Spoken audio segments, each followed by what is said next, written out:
delivered on the dotted line. Let Philadelphia freedom ring and patriotic voices sing. Red, white, blue, never give up. You represent America. Hoping and praying for a brighter day. I listen to my heart and I obey. How can I see it any other way? I'm looking at life with my own eyes.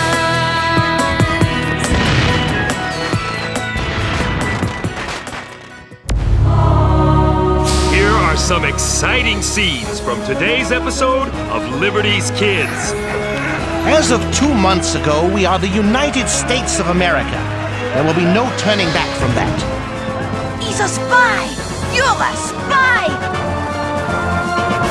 Every kind of service necessary to the cause of freedom becomes honorable by being necessary.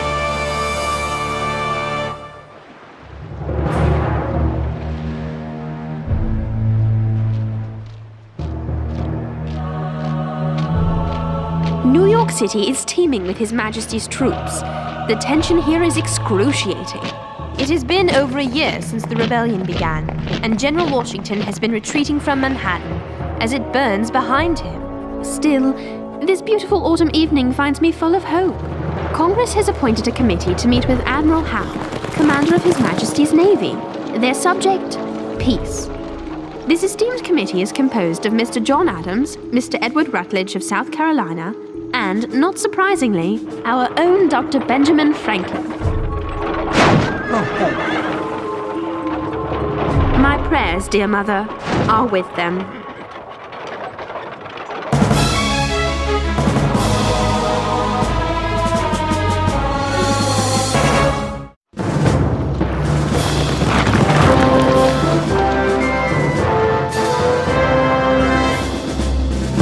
Gentlemen, we shall be the instruments that will forge a great peace between ourselves and Britain, much as a father might help to solve an argument between a mother and her adult child who has moved away from the family. We're on a fool's errand.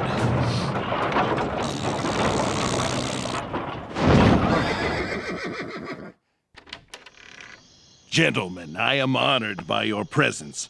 I trust you will find the accommodations to your liking.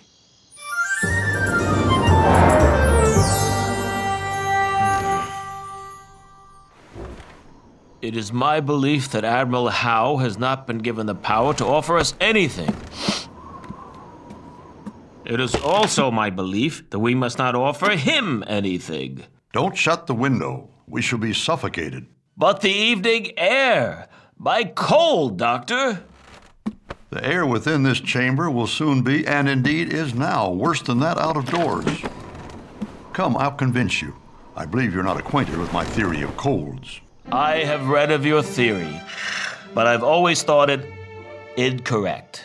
Nay, my friend, air that is cold when one breathes it in becomes warm in the lungs. See, my breath is warm.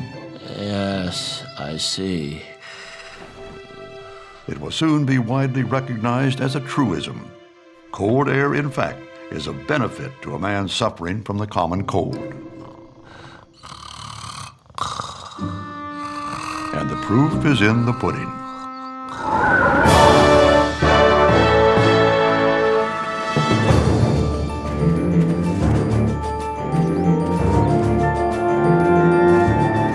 At least when Howe accepts our credentials, he'll be recognizing us as ambassadors from the United States, a nation separate from Britain.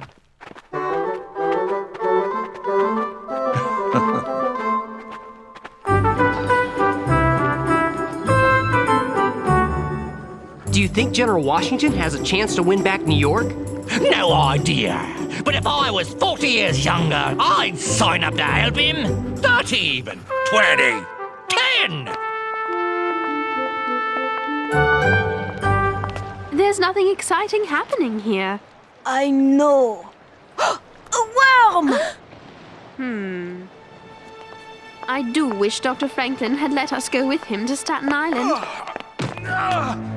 Leave me alone! Take your hands off me! Look! Why is no one helping the man? do it, son. My wife! My children! I have to try. You do, and you'll end up on a British man-of-war like him. What do you mean, sir? Ain't ye heard of impressment? They're kidnapping him, forcing him to join the English Navy. You lads will be next if you don't leave this place now. Now, the squirt can probably stay. I doubt they'll be wanting him. I'm staying. There's an important story here. Young'uns. What? Won't it be hard to make deadline filing your story from a British ship? My friends, I'm afraid I must side with the lady on this issue. Oh, you must? Who are you? Oui, who are you? I'm a school teacher. My name's Nathan Hale. Over there! After them! Run! In here!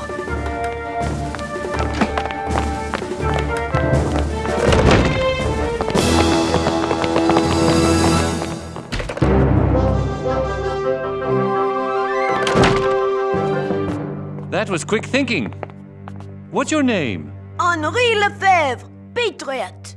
Always a pleasure to meet a fellow patriot. I am Miss Sarah Phillips.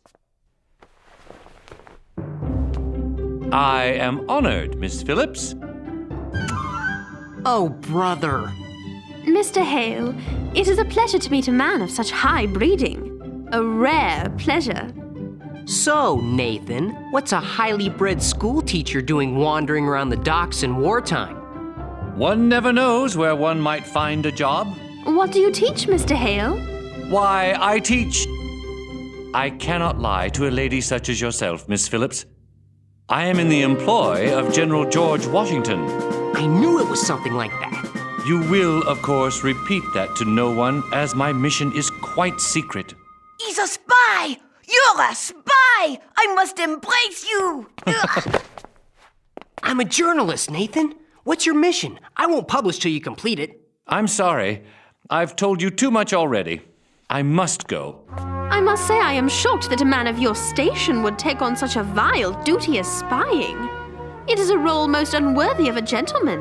I know many believe that, Miss Phillips.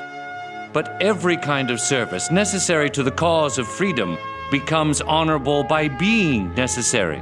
You are, I assume, aware of the penalty for spying, should you be caught? I am. It is death by hanging. A shameful death, surely. Painful, too. Nevertheless, for a year I have been attached to the army and have not rendered any material service. This shall be my service. Good day, and God be with you all. Wherever this Nathan Hale goes, I go. I regret, gentlemen, that I am unable to accept your credentials. That would mean the king agrees that his colonies are an independent nation. John? However, His Majesty has generously permitted me to offer a full pardon to any and all colonists who swear allegiance to Britain. Admiral Howe, as of 2 months ago, we are the United States of America. There will be no turning back from that. No turning back. Gentlemen, I've come to love this land.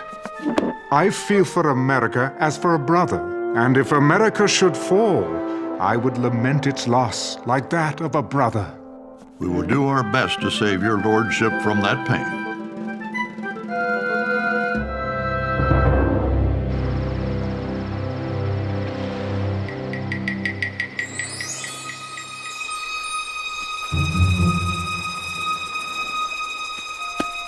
So far, so good. He has no idea we're watching him. Finally, he's going to do some spying. That British ship is sending men to meet him. Perhaps it has something to do with his horrid burning of New York City. Or maybe he's pretending to be a British agent. Nathan is a double agent. Maybe he's a better spy than I thought.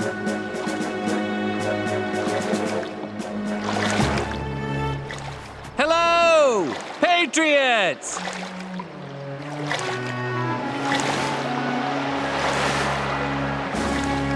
no. Couldn't see the warship. He must have thought they were Americans. Run, Nathan! Run for the woods! James, no! Remember what might happen if the British Navy catches you?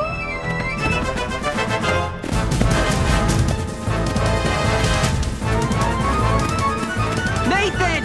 James, you shouldn't be here.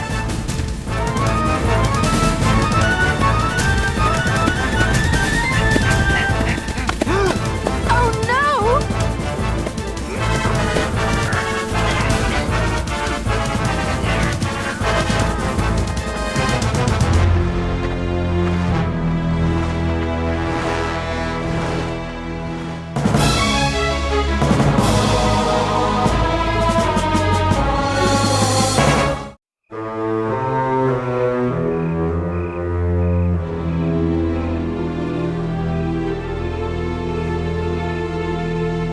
What are these? General Hale, sir. We captured them at Flushing Bay. We found these, hidden in the soles of this one's shoes. That one's in a foreign language, sir. I am grateful for your help, sailor. Yes, sir. It is, in fact, in Latin, and contains information about the placement of His Majesty's troops. Useless information, 10 days old, which does nothing to alter the fact that you, sir, are a spy. What is your name? Sir, I am Captain Nathan Hale of the Continental Army of the United States of America. What is your mission? Sir, I was sent by General George Washington to gain whatever intelligence I could concerning the position and strength of our opponent's forces in New York. Well, Captain Hale, you have failed in your mission, utterly. I have, sir. But there are better men who will succeed.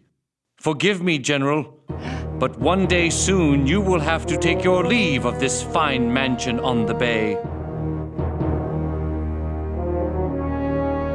And you?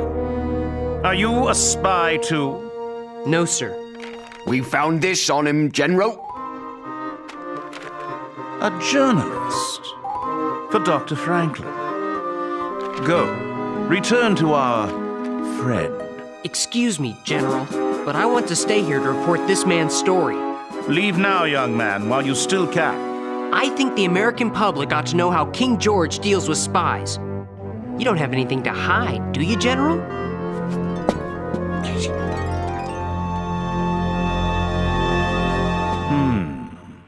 We give you our permission to write your story. We will now pass sentence on this spy. Oh, Sarah, what are we going to do? Find James. Who knows what they plan for him? A horseman! It might be a redcoat or a thief. Come on! No! Come, hide! We must take the chance. We have no choice. Sir! Rider!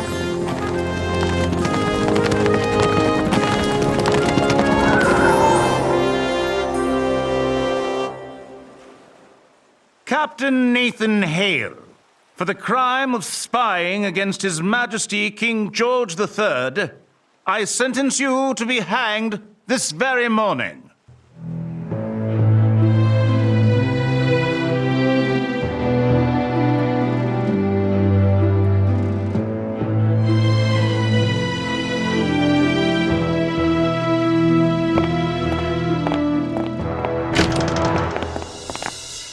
Captain Hale? Yes, sir? Rise and follow me.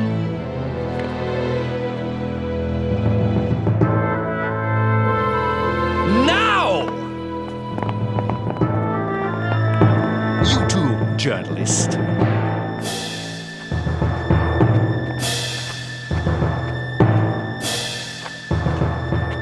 What?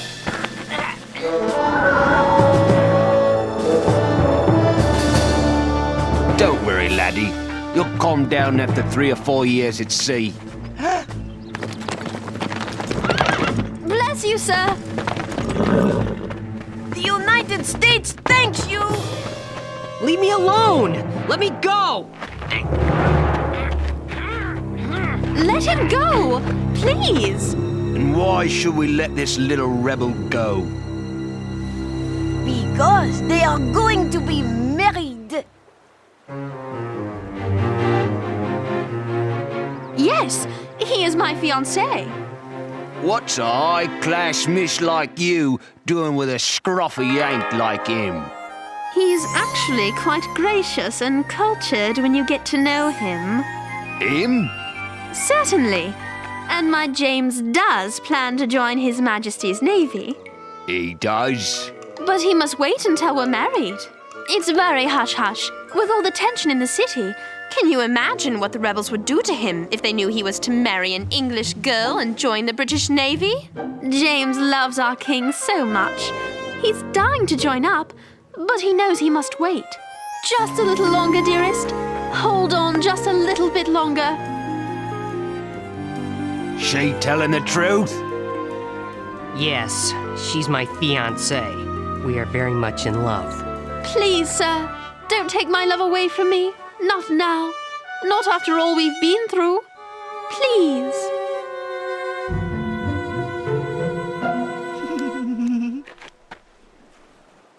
Go on then. Far be it from me to intrude on the course of true love. Good luck, miss. You too, laddie. See you at sea! Thank you, sirs. Thank you ever so much. Oh, young love. I'm waiting for a thank you from you. I think I'm gonna be sick first.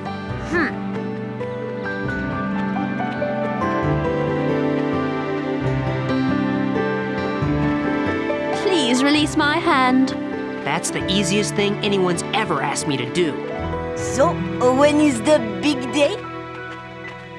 Listen, I have bad news.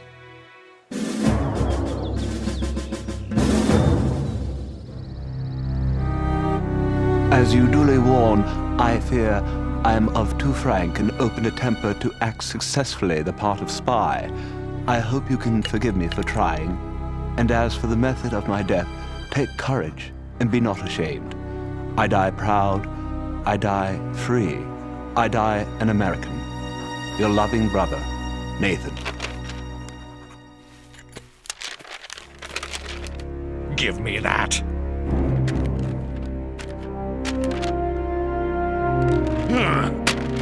The rebels should never know they had a man in their army who could die with so much firmness.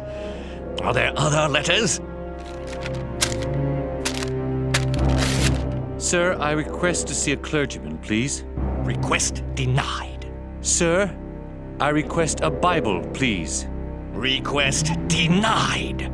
In the name of... Quiet! Guards!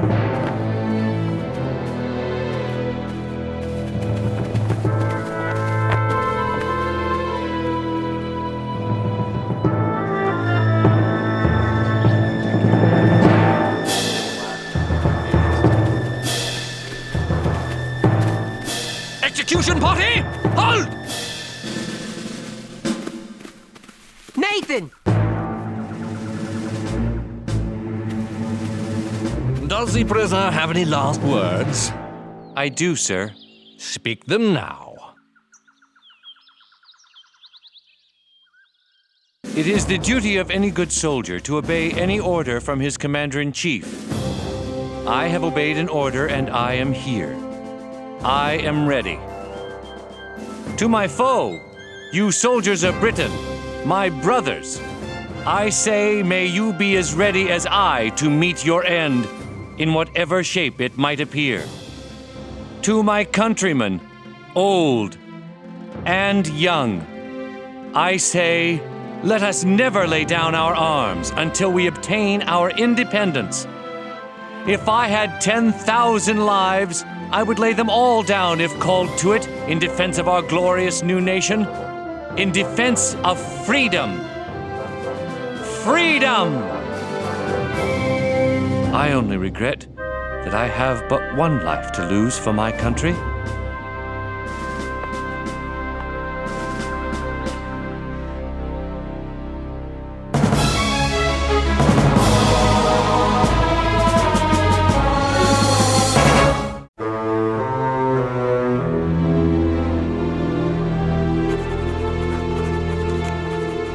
When I think of how Nathan... the way he... Hal wants me to write this story. He knows Nathan's hanging will lower American spirits. I'm not going to play his game. The general does not know Nathan, does not know America, and most certainly does not know you. Let us remember Nathan's spirit, his dignity, and his courage. And let us tell others of the same. His words. Nathan's words. Will be a weapon in defense of his cause, our cause, freedom. But only if you write them, James. And we will need weapons now that we know the British have no interest in making peace. James, you must write this story. I'll make him write it.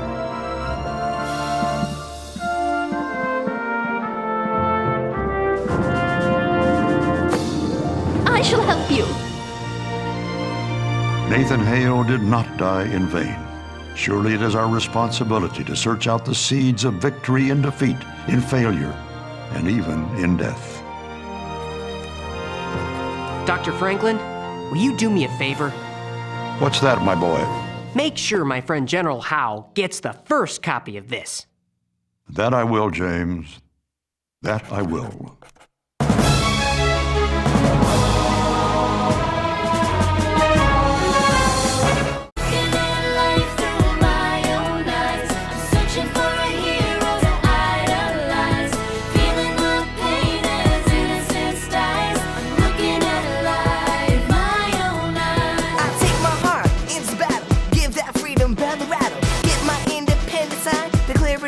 Dotted line, red, white, and blue, never give up. You represent America!